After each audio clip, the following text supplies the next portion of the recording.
Welcome to my channel. Today we have a quick, easy art journal page, but it's full of great techniques. So I'm using this napkin. I don't even remember where I got it from, but you can get similar napkins at NinnysNapkins.com. May not be exactly the same. You're going to take off the excess plies, and on this one it was only one ply. And I cut out the portion of the napkin that I'm interested in. I will keep those butterflies for other projects, but for this one I only want the magnolia blossom. I will be gluing this down onto copy paper because my background is going to be dark and I don't want to discolor the focal image. I want them to be bright and light. So I'm going to glue this down onto the copy paper with fluid matte medium, and I put lots underneath, and then with a very wet brush I brush on top. Gluing this down onto copy paper will also make it very easy for me to glue down. Or to cut out afterwards, sorry.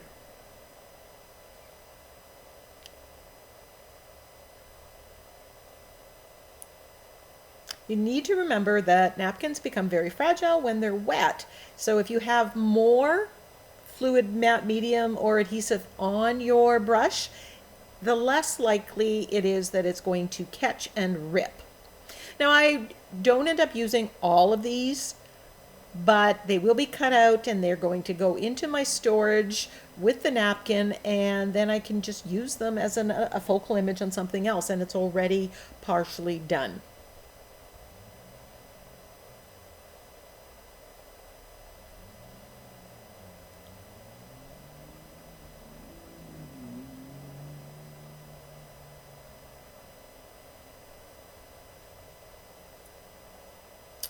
Now you've seen me paint my napkins in numerous of my videos, but usually I cut them out and I glue them on and then paint them.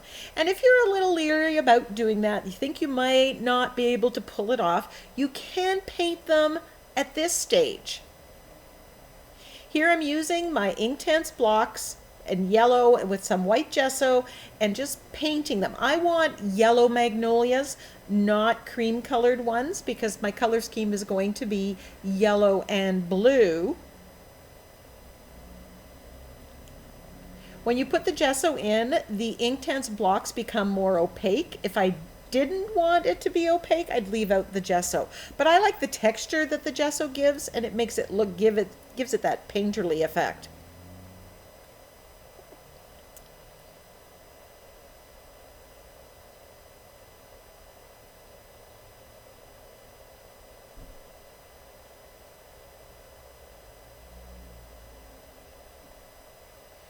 The Inktense blocks, because it's more of a wash and it's very translucent, you can still see all the detailing and the shading that was in the napkin. Play around with both applications, with gesso and without, and see which one you like. As you can see, I'm painting in the parts, leaving a little bit out where the lines are. And you can see the difference between the original napkin, the uncolored one, and the colored one. And of course, I waited till it was dry before I started painting on top of it.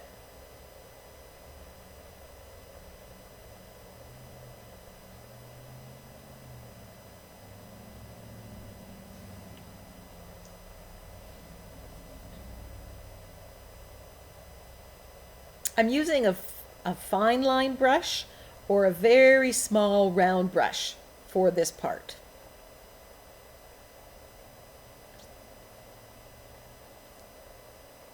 Once that's dry, I'm just going to take my scissors and cut this out. Now, if you don't have a solid amount of time to do and finish a complete page, You could be gluing them down, painting them, cutting them out in one session, and then the next session moving on to the next part. The steps of this video, of this tutorial, you can use no matter what napkin you're using, no matter what focal image you're using. Now those parts in between there, I'm not going to cut them out, but I will be dealing with it later.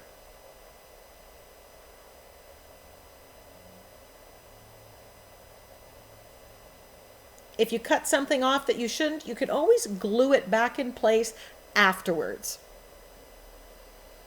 So I'm going to be putting this into my 7x10 Canson Mixed Media journal. I've taken it off the coil so I can work flat. And I've taped off the top coils because I don't want paint in there. And I've gessoed it. Now I'm taking a mixture of turquoise paint, Prussian blue, and white gesso and spreading it on the gessoed surface with a makeup sponge. I'm wanting different colors and tones here and there. I want some variation. I'm not worried about that it looks messy. In fact, I love that because it just builds some interest into your page. I'm taking this GeoNetting stencil and a baby wipe and removing the paint through the stencil. Having the gesso underneath allows you to do this easily. If you did this with a non-gessoed paper, you'd be able to lift some, but it wouldn't go quite as much.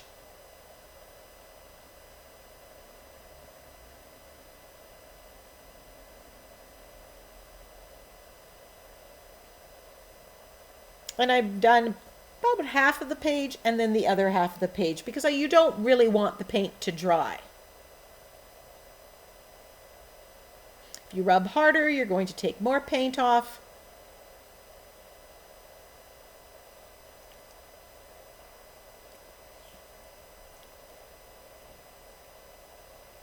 This is a quick, easy way of getting some pattern. I didn't like how that overlapped, so I just put more paint on and then removed it. And voila, fixed the problem. Now I'm going to add some more stamping on here. This is Tim Holtz's Reflections stamp. It's a script stamp. There's also a text stamp and a number stamp. I'm adding some fine detail.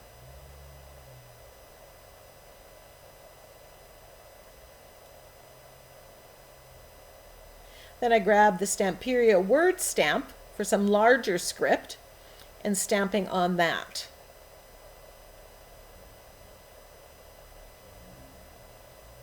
So my background is fairly simple, but we've used the stencil, we've used multicolored paints, and now we're adding stamped interest.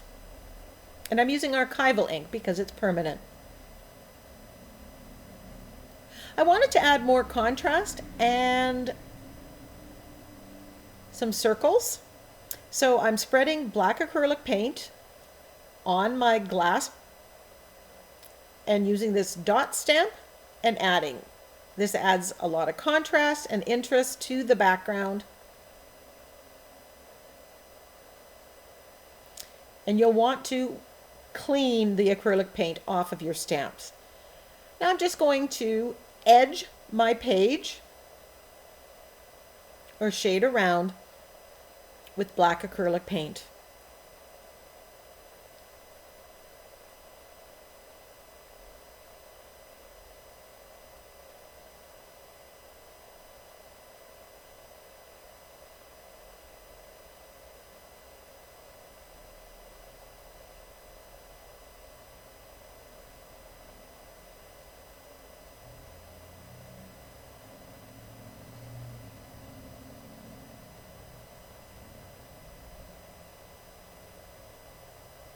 I like how the yellow off the blue shows up on the blue. I'm just dividing my page into 3 sections, just making a wavy line. This gives a backdrop to your focal image and adds interest to your background. I used my Stabilo All pencil and now I'm just activating it.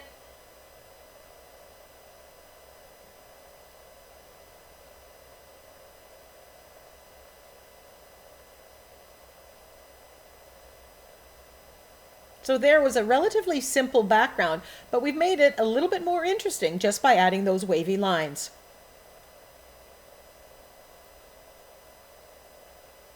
Remember those spaces in here? Now I'm just going to take my fine line brush and I'm going to paint them out blue so it looks like they are actually cut out.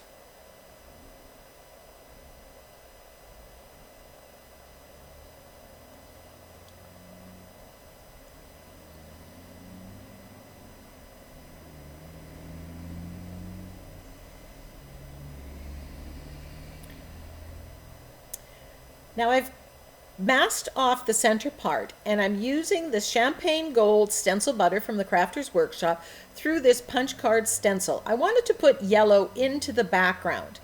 Now, while I like the contrast with the yellow and blue, I think in looking back, this punch card stencil was a little bit too big in scale.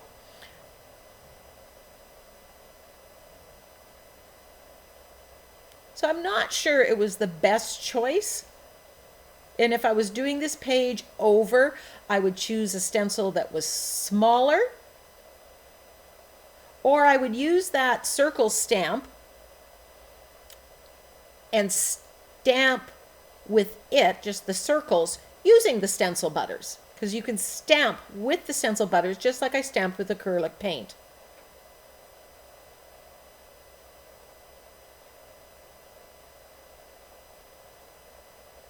And I masked off the center part because I didn't want to get any of that stencil butter on there. Now the yellow that I had painted the magnolias was a little bit lighter than what the gold was reading. So I'm coming in with a wash of just a slightly darker yellow with my Inktense blocks.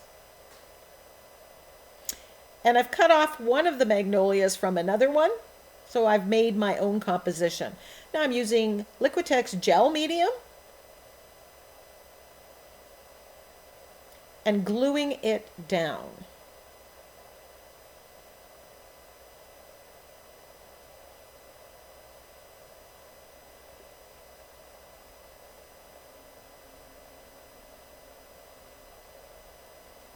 Forgot to tuck the other magnolia in here, and it already has started to stay put, so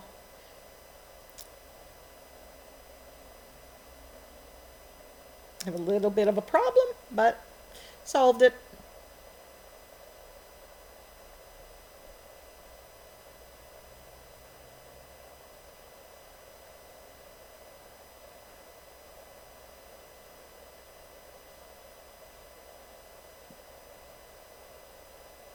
I have this other leaf that I cut out, but it doesn't really seem to go anywhere.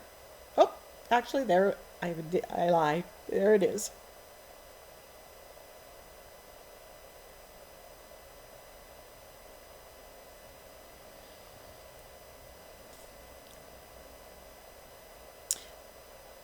So once it's dry, now I want to colorize the leaves. I never painted them when I painted the magnolias, because I just wanted to demonstrate that you can paint them ahead of time if you're unsure. And again, I'm using a bit of gesso and Inktense blocks. And I go in with the green, and then I come in and I'd use some of the yellow on top of it to build it up and make it the color that I want. So I've really dramatically changed the color of my focal image. But I start it with the napkin. And don't be afraid to do that. Make it your own. If you're on Instagram, you might want to follow me on Instagram at CreativeKady. If you're a subscriber to my YouTube channel, please click the bell, and make sure that you're being notified of upcoming videos. Even if you've set that before, every once in a while, for some reason, it doesn't seem to happen and you have to go reset it. If you're a new subscriber, thanks for joining me. Now I'm taking a burnt sienna color and shading the magnolia. This is just adding a little bit of interest, a little bit of richness to the magnolia. It's kind of got got that rosy glow to it.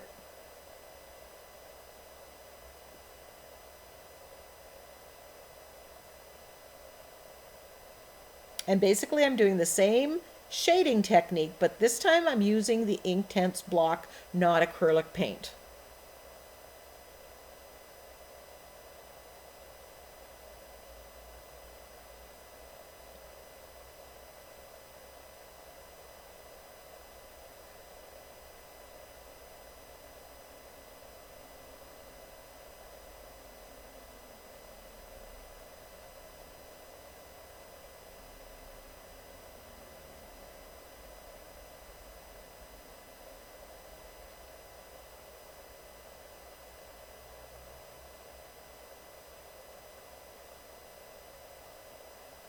If you like my tutorials, leave me a comment, give me a thumbs up, let YouTube know that, and that lets YouTube know that you value this channel.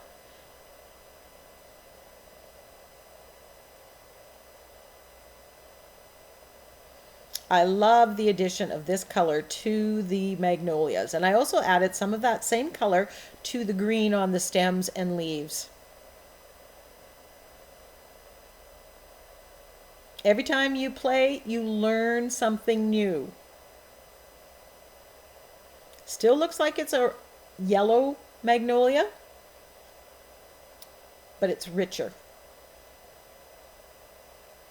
Now I'm taking that same color and making a puddle, and I'm going to splatter with it. This is just like splattering with ink, because the Inktense blocks are ink.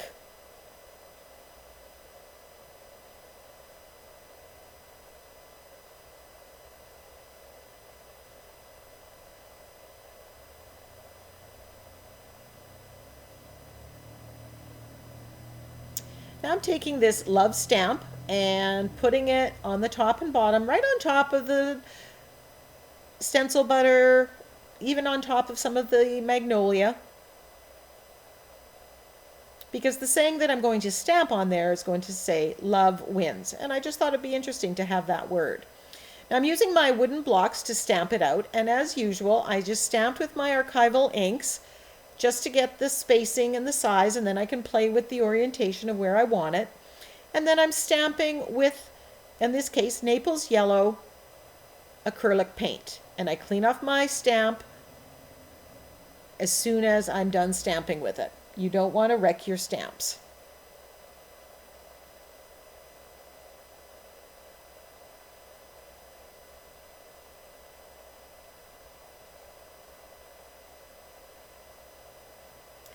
Then I wanted this a little bit more solid than it was, so I'm using my fine line brush and the Naples yellow, thinned down just a smidge, and I'm just painting inside the stamped letters.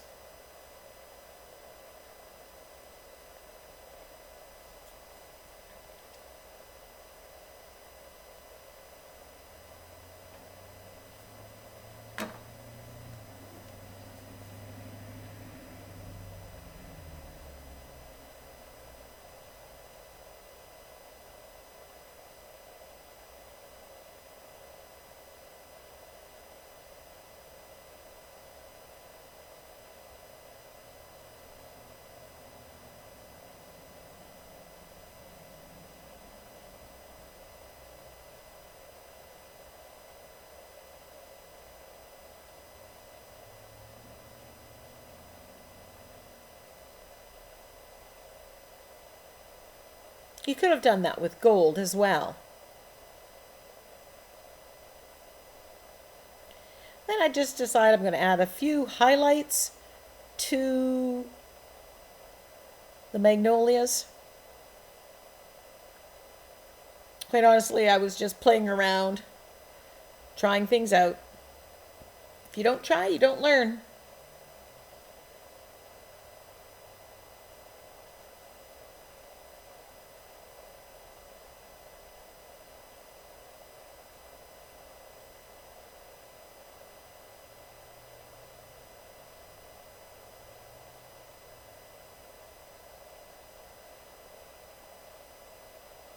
And there is the finished page. It's got shine, texture, pattern, color, stamp, stencils, all the good things of an art journal page.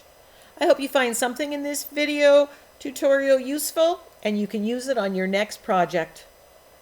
Be sure to tag me if you post it on social media. Until next time, go get creative.